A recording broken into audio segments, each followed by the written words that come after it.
très tôt en janvier, on a procédé à la mise en place d'une nouvelle équipe.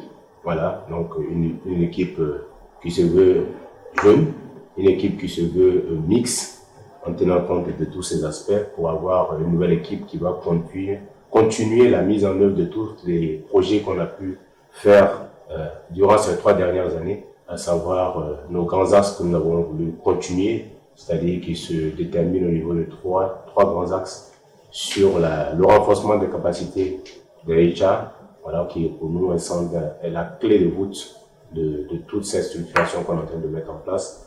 Et après, sur les aspects institutionnels, avec tout ce qui concerne le patronat, et même sur les questions des textes de loi, parce que les décrets, on continue d'en faire, et donc une présence soutenue dans tout ce qui concerne la chose RH sur l'étendue du territoire. Un autre point, c'était vraiment pour nous qui était clé, c'est tout ce qui concerne la cohésion, le renforcement des liens de solidarité au niveau de la corporation et surtout au niveau des uns et des autres. Donc ça, c'était clé pour nous et très important, des choses à mettre en œuvre. Donc voilà les différents axes sur lesquels on a voulu rester et les consolider.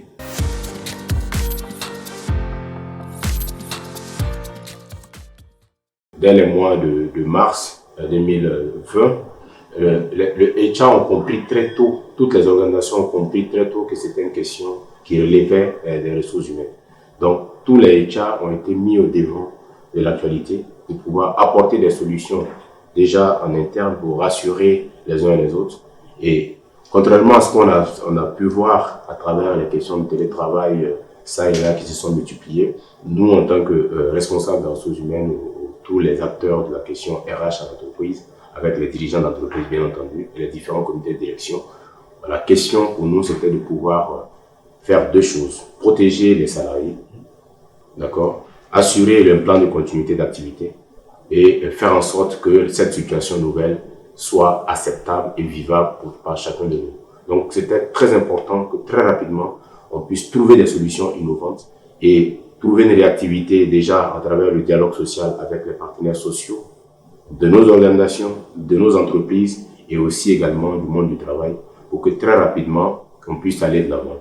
Et ce qui a été fait dès l'entame, c'est qu'on avait un cadre d'échange qui était bien défini à travers le Conseil national du dialogue social, CNDS, que je salue au passage, qui est dirigé par Medmet de Parotene Doumi. Et avec cette institution où les acteurs, que ce soit le patronat et les salariés, se retrouvent pour anticiper sur les questions auxquelles le monde du travail doit faire face, ce cadre-là nous a permis très rapidement d'aller au dialogue et de pouvoir prendre des solutions anticipatives qui ont servi de levier et de cadre pour pouvoir rendre cette situation acceptable et vivable.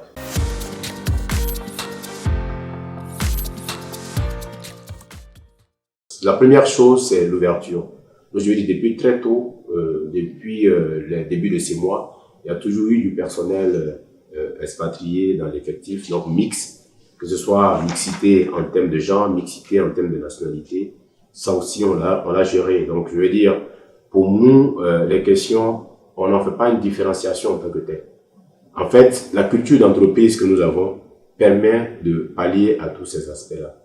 Ici, on considère l'entreprise comme une famille. Donc, quand on est en famille, c'est l'ouverture, c'est la tolérance, c'est vraiment la solidarité. Et donc, cette marque d'empreinte, avec cette notion forte d'appartenance, fait que quelqu'un qui rentre, il rentre dans le moule et son intégration, telle que c'est processé, permet à l'individu de se sentir à l'aise, quel que soit l'environnement, quelle que soit son origine.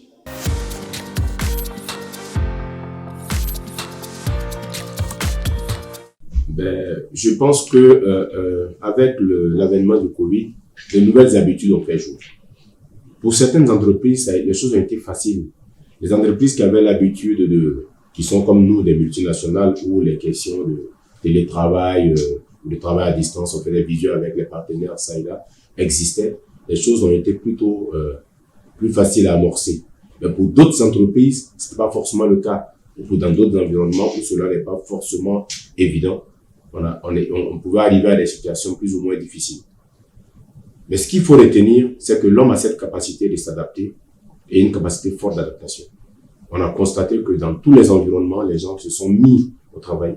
Les gens ont pu mettre en place, adopter là où c'est possible. Parce que ce qu'il faut dire dans les environnements comme les nôtres, le télétravail ne concerne on va dire en gros, c'est 5 à 10% maximum des effectifs en fonction des secteurs. En fonction des secteurs. Même les entreprises, quand vous êtes dans l'industrie comme nous, c'est l'usine, ça tourne, il faut forcément faire du télétravail en tant que tel. La supervision, les équipes qui sont là pour faire le travail, les opérateurs, ne peuvent pas travailler en télétravail.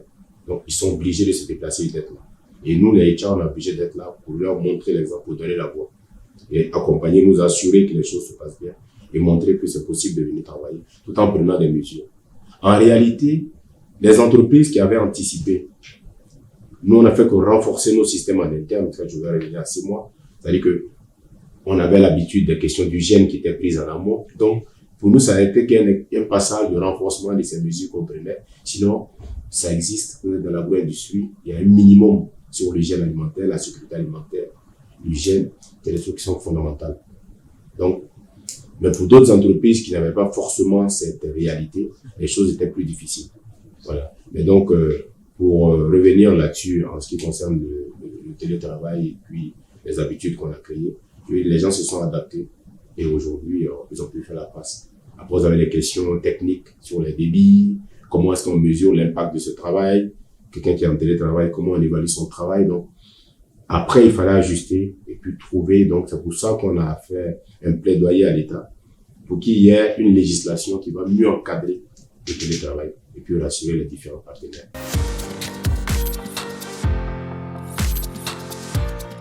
Tant qu'on est en vie, il faut apprendre. Celui qui cesse d'apprendre, alors je pense qu'il a un vrai problème. Donc, il faut qu'on reste dans une dynamique de progrès, dans une dynamique d'aller de l'avant, d'échanger avec les collègues et puis de pouvoir s'enrichir au contact des autres. Pour nous, c'est fondamental et on espère que le message, c'est un message de paix